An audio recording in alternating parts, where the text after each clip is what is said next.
অবশ্যই একটি স্তরে স্মৃতির উপযোগিতা আছে। স্মৃতি ছাড়া দৈনন্দিন জীবনের কাজকর্ম আমরা আদৌ করতে পারি না। যে যে ক্ষেত্রে স্মৃতির প্রয়োজন হয় সেখানে এর কর্মদক্ষতা থাকতেই হবে, কিন্তু মনের একটা নির্দিষ্ট অবস্থায় স্মৃতির প্রয়োজনীয়তা খুবই কম। যে মন স্মৃতি ভারে পঙ্গু হয়ে নেই সেই মনেই সত্যিকারের স্বাধীনতা থাকে।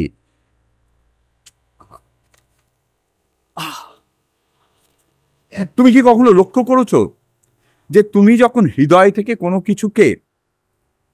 কোনো কিছুতে সাড়া দাও সেখানে স্মৃতির রেশ প্রায় থাকেই না?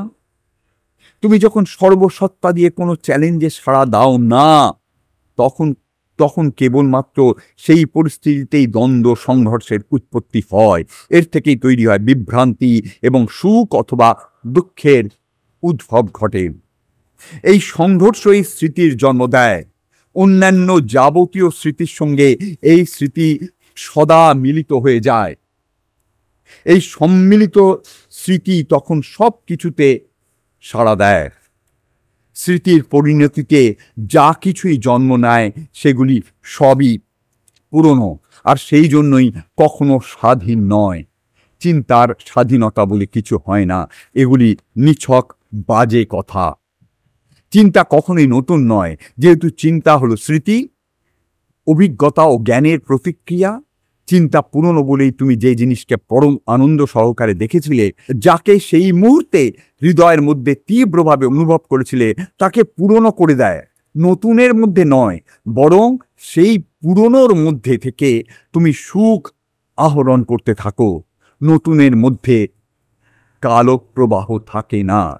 যদি কোনোভাবেই সুখ পাওয়ার ইচ্ছেকে না জাগিয়ে তুলে তুমি কোনো একটি মুখ, একটি পাখি, শাড়ির রং, রৌদ্রের আলোয় ঝিকিমিকি করা বিস্তীর্ণ জলরাশির সৌন্দর্য বা আনন্দ সঞ্চারী অন্য যে কোনো জিনিসের দিকে চোখ মেলে তাকাও, যদি দেখার সেই মুহূর্তে অভিজ্ঞতা পুনরাবৃত্তির কোনো চাহিদা তোমার মনের মধ্যে না থাকে, তবে আর কোনো ভয় বা দুঃখ বলে কিছু থাকবে না।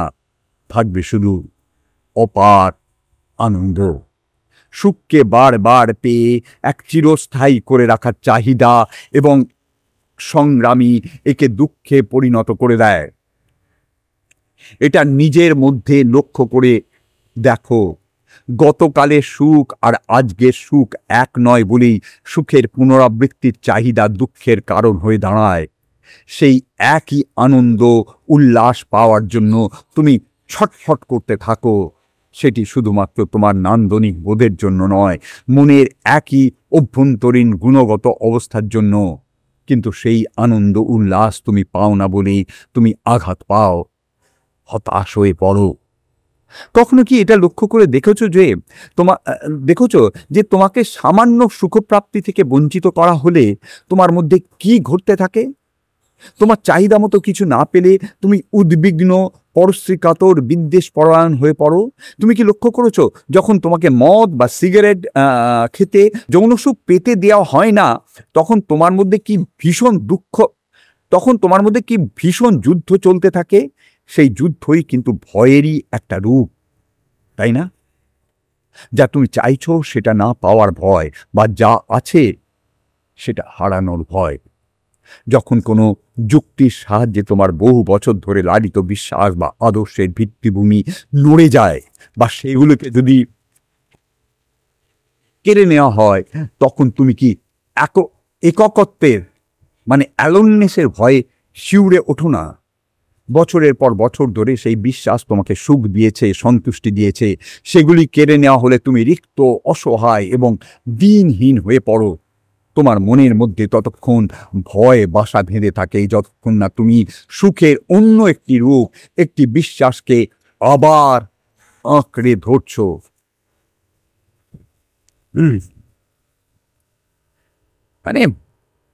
ফ্যাসিনেটিং। আমার কাছে তো এটা বেশ সহজ সরল মনে হয়, আর এটা এত সহজ সরল বলেই আমরা এই সহজতাকে দেখতে চাই না। আমরা সবকিছু জটিল করে তুলতে পছন্দ করি। যখন তোমার স্ত্রী তোমার থেকে মুখ ফিরিয়ে নেয় তখন কি তোমার ঈর্ষা হয় না? রাগ হয় না? যে মানুষটি তোমার স্ত্রীর নজর কেড়ে নিয়েছে তাকে কি তুমি ঘৃণা করো না? এগুলো কি ভয় ছাড়া অন্য কিছু? যা তোমায় অনেক সুখ দিয়েছিল, সাহচর্য দিয়েছিল, এক প্রকার নিশ্চিন্ততা দিয়েছিল এবং দখলের আকার সন্তুষ্টি দিয়েছিল, এগুলি হলো সেই সব জিনিসকে হারাবার ভয়। তাহলে তুমি যদি এটা বোঝো যে সুখ খুঁজতে চাইলে দুঃখ অবশ্যই তার সঙ্গে আসবে, তা সত্ত্বেও তুমি যদি এরকমই ভাবে বাঁচতে চাও তবে সেইভাবেই বাঁচতে পারো। তুমি যদি সুখাভিলাষের পরিসমাপ্তি চাও, যা বস্তুত দুঃখেরও সমাপ্তি, তবে তোমাকে সুখভোগের স্বরূপ ও গঠন প্রকৃতি নিয়ে সম্পূর্ণরূপে মনোনিবেশ করতে হবে, সজাগ ও সচেতন থাকতে হবে। সাধু সন্তরা এক্ষেত্রে যা করে থাকেন তোমাকে সেরকম করলে হবে না।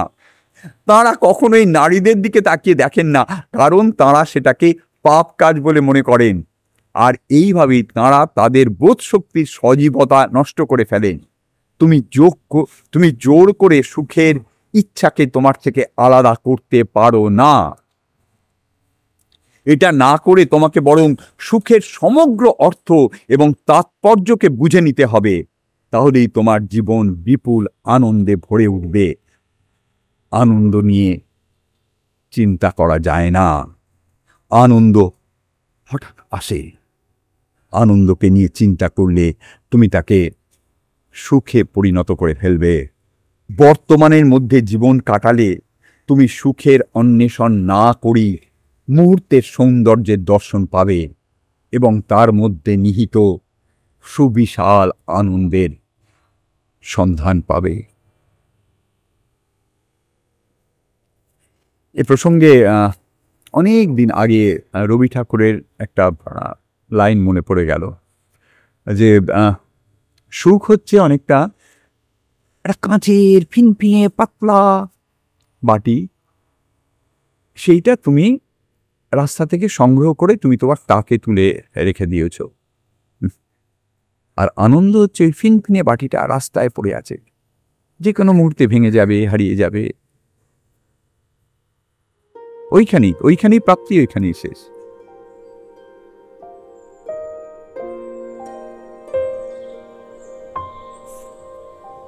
Bye for today.